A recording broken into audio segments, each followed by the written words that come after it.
بسم اللہ الرحمن الرحیم۔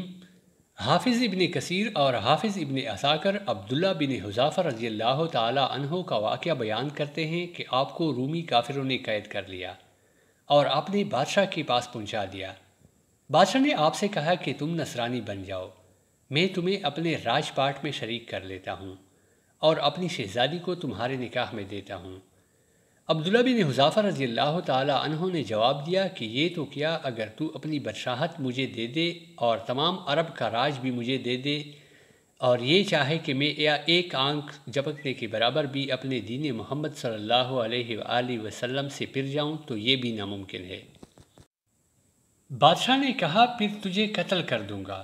حضرت عبداللہ بن حذافہ رضی اللہ عنہ نے جواب دیا کہ ہاں، یہ تجھے اختیار ہے۔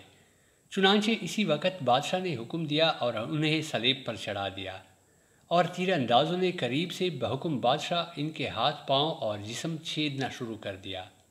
بار بار کہا جاتا کہ اب بھی نصرانیت قبول کر لو، اور آپ پورے صبر و استقلال کے ساتھ فرماتے جاتے تھے کہ ہرگز نہیں۔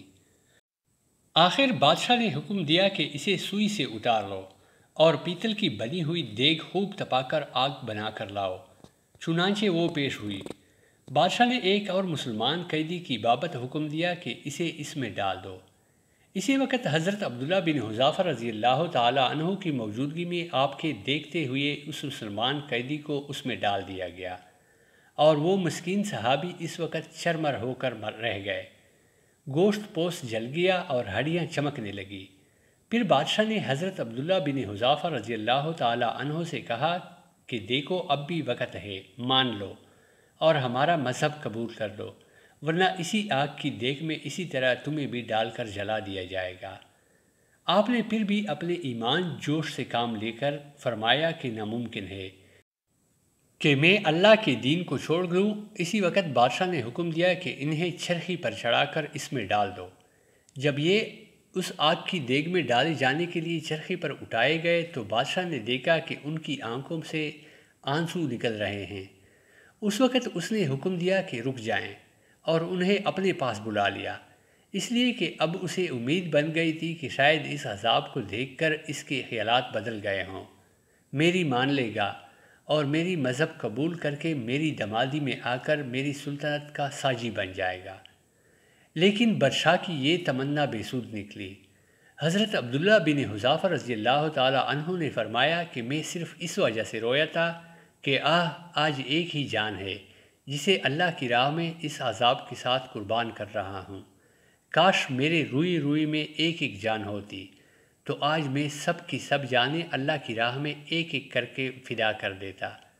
بعض روایات میں ہے کہ آپ کو قید خانے میں رکھا اور کھانا پینا بند کر دیا۔ کئی دن کے بعد شراب اور خنزیر کا گوشت بھیجا، لیکن آپ نے اس بھوک پر بھی اس کی طرف توجہ تک نہ دی۔ بادشاہ نے آپ کو بلا بھیجا اور اسے نہ کھانے کا سبب دریافت کیا، تو آپ نے جواب دیا کہ اس حالت میں میرے لیے جائز تو ہو گیا ہے، لیکن میں تجھ جیسے دشمن کو اپنے بارے میں خوش ہونے کا موقع بھی نہیں دینا چاہتا۔ اب بادشاہ نے کہا کہ اچھا، تم میرے سر کا بوسہ لے لو تو میں تمہیں اور تمہارے ساتھ کے تمام قیدیوں کو رہا کر دیتا ہوں۔ آپ نے اسے قبول فرما لیا اور اس کے سر کا بوسہ لے لیا، اور بادشاہ نے بھی اپنا وعدہ پورا کیا۔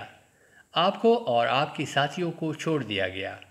جب حضرت عبداللہ بن حذافہ رضی اللہ تعالی عنہ یہاں سے آزاد ہو کر حضرت عمر فاروق رضی اللہ تعالی عنہ کے پاس پہنچے تو آپ نے انہیں بڑے ادب کے ساتھ منبر رسول اللہ صلی اللہ علیہ وآلہ وسلم پر بٹھایا اور فرمایا کہ عبداللہ، اپنا واقعہ ہم کو سناؤ۔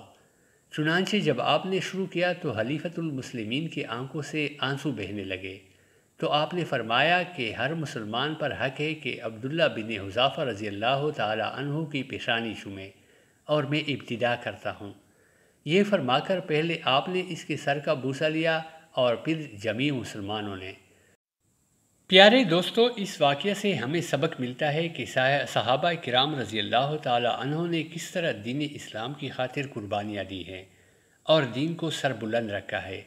اللہ پاک ہم سب کو دین اسلام پر قائم رکھنے کی توفیق عطا فرمائے۔ آمین ثم آمین۔